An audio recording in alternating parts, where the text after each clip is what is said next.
नहीं किया वही पैसे में दिमाग ले थोड़ा जाएगा बोल रहा ज्यादा है। क्या बोल रहा है? वही है ज्यादा दिमाग लगा रहा है कुछ भी।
হ্যালো এভরিওয়ান, সকলকে জানাই স্বাগতম আমাদের ব্র্যান্ড নিউ এপিসোডে।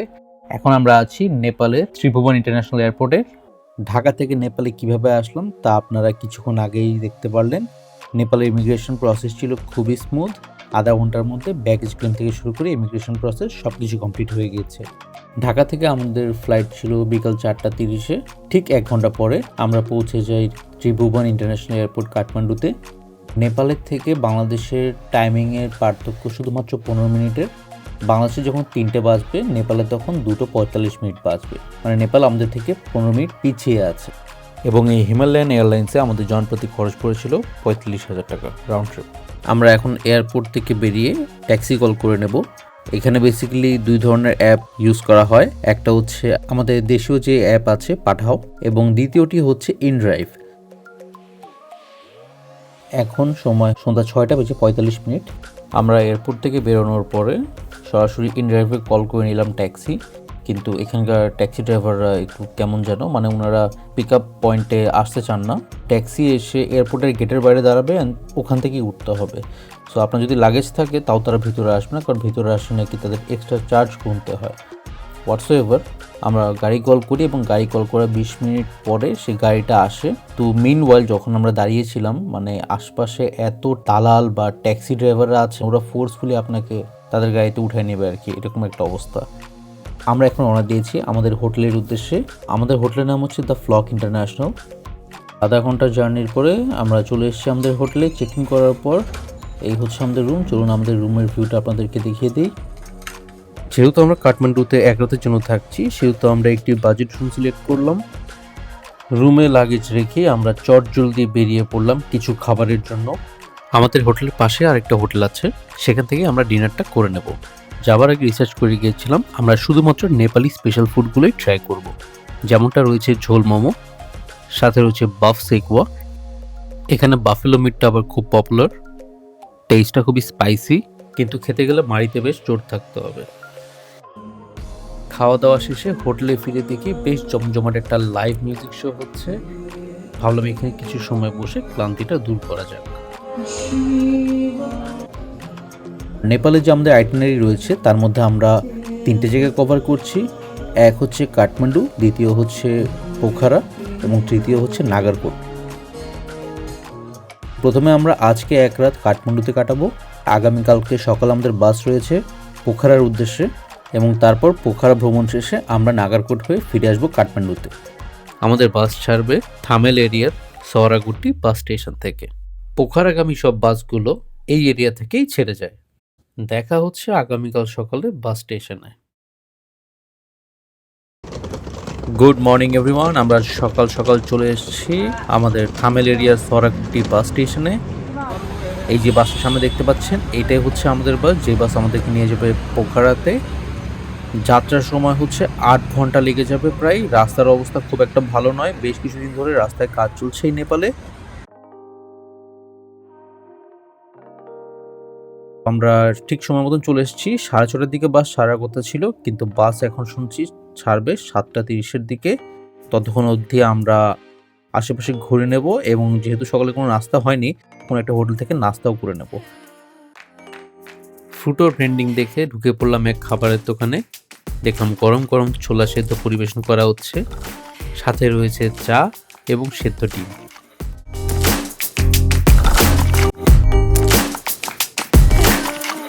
আমরা 15 মিনিট পর নাস্তা শেষে ফিরে এলাম আমাদের বাসে আসার পরেও দেখি যে অনেক যাত্রী এখনো আসেইনি। জানি না কখন এই বাস ছাড়বে আর কখন আমাদের গন্তব্যে পৌঁছাবে। 8 ঘন্টার জার্নি, অনেক বড় জার্নি। এখন জানি না কতক্ষণ আমরা পৌঁছাবো ওখানে গিয়ে। অবশেষে সকাল 8:30টার দিকে আমাদের বাস ছাড়লো।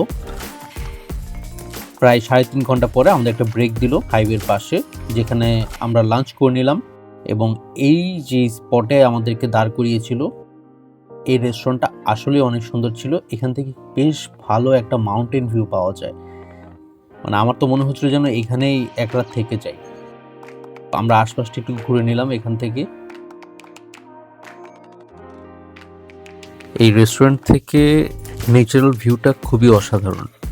চারিদিকে শুধু সবুজে ঘেরা পাহাড় আর কিছু কিছু ম্যানমেড স্ট্রাকচার, যেমন সুইমিং পুল দেখা যাচ্ছে।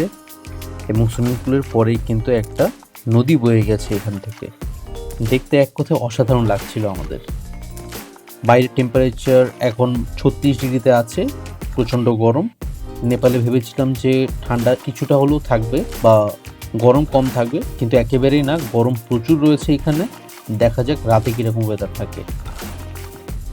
আমরা দুজনে মিলে কিছু ফটোশ্যুট করে নিলাম।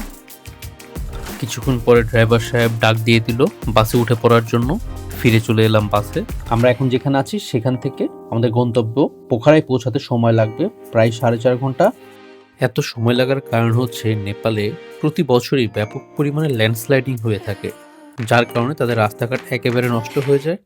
আবার সেই শুরু থেকে নতুন করে রাস্তা তৈরি করতে হয়। ফলে স্থানীয় জনগণের পাশাপাশি পর্যটকদেরও অনেক কষ্ট পোহাতে হয়।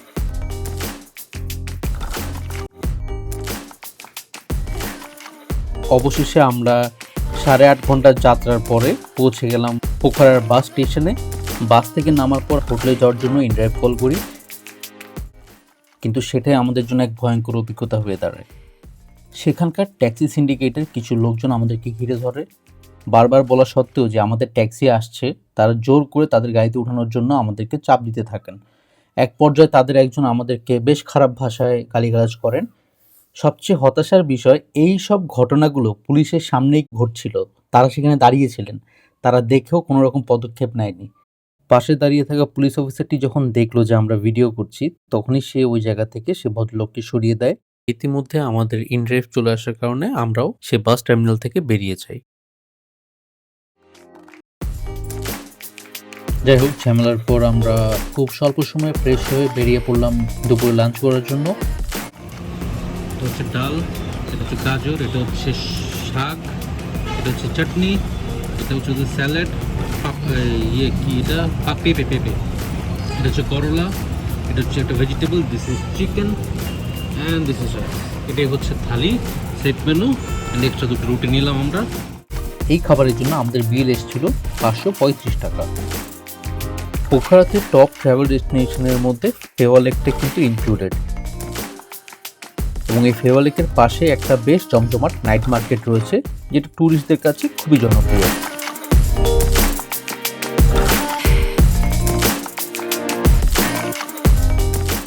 আমাদের হোটেল থেকে এই নাইট মার্কেটে যেতে মাত্র 2 মিনিট সময় লাগতো হেঁটে। তো আমরা চিন্তা করলাম আজকের রাতটা এই মার্কেটটাকে ভিজিট করে নেই।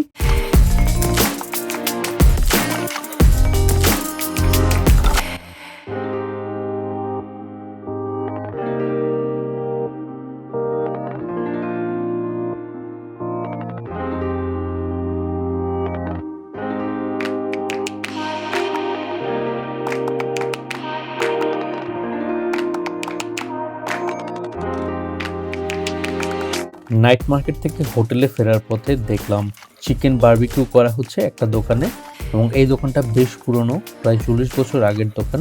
সো রাতে ডিনারের জন্য তাদের কাছ থেকে আমরা 2টো চিকেন উইংস নিয়ে নিলাম। পোখারায় আমরা আগামী 2 দিনের জন্য এই হোটেলে থাকতে যাচ্ছি, যার খরচ পড়েছিল 6,000 টাকা পার নাইট।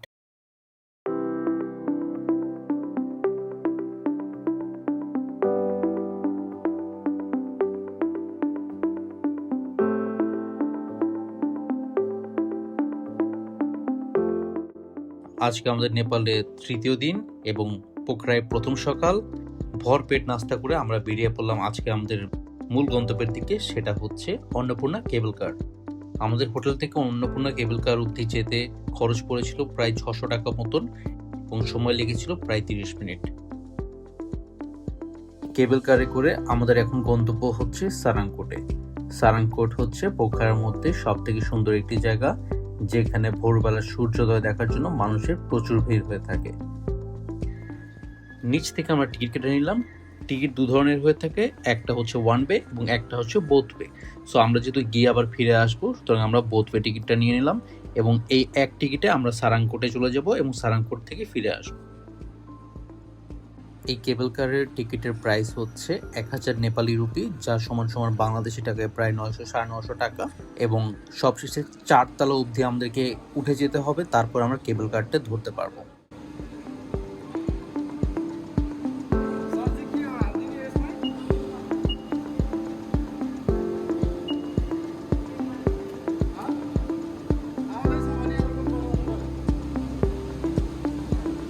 আমাদের কেবল কার চলে এসেছে, এখন আমরা কেবল কারে উঠে পড়ি, তারপর দেখা যাক উপর থেকে ভিউটা কেমন পাই।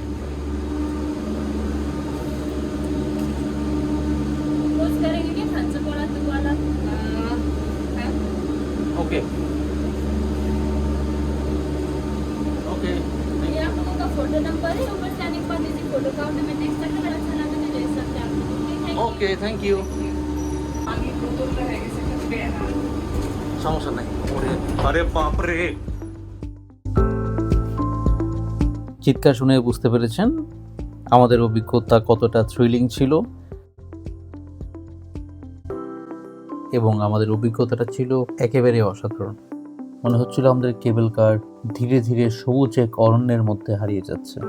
এত উঁচু থেকে এমন সবুজে ঘেরা পরিবেশ আমরা আগে কখনো দেখিনি।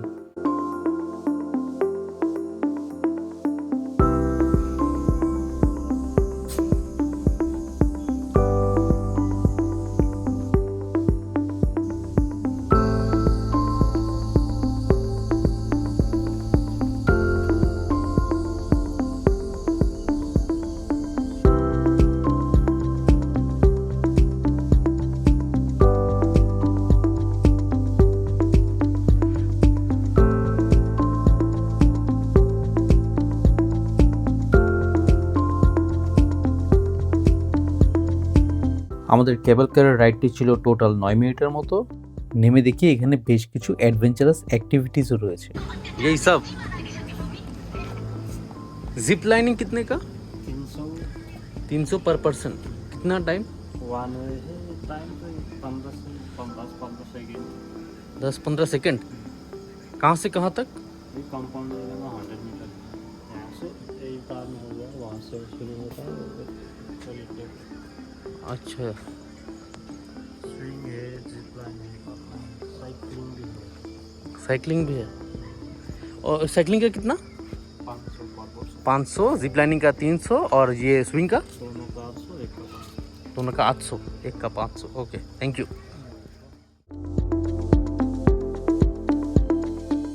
এরপর আমরা চলে আসি এই ঐতিহাসিক মন্দিরে, যার নাম পঞ্চমুখী গণেশ মন্দির।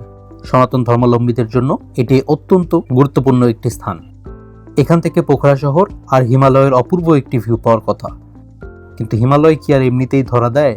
হিমালয় দেখার জন্য দরকার পরিষ্কার ওয়েদার আর একটু সৌভাগ্য। দুটোর কোনোটাই আজ আমাদের পক্ষে ছিল না। তাই হিমালয়ের দেখা না পেয়েই প্রায় 2500 ফিট উচ্চতা থেকে শুধু পোখরা শহরটা দেখেই আমরা কেবল কারে করে নিচে নামার সিদ্ধান্ত নেই।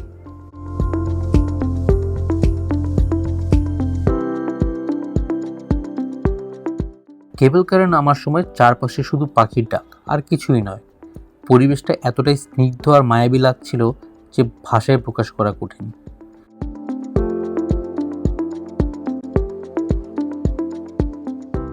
নিচে নেমে দেখি সামনে একটা ফটো বুথ। ওঠার সময় যে মেয়েটা আমাদের ছবি তুলেছিল, টোকেন দেখাতেই সে আমাদের 2 থেকে 3টে ছবির মধ্যে একটি ছবি বেছে নিতে বলল।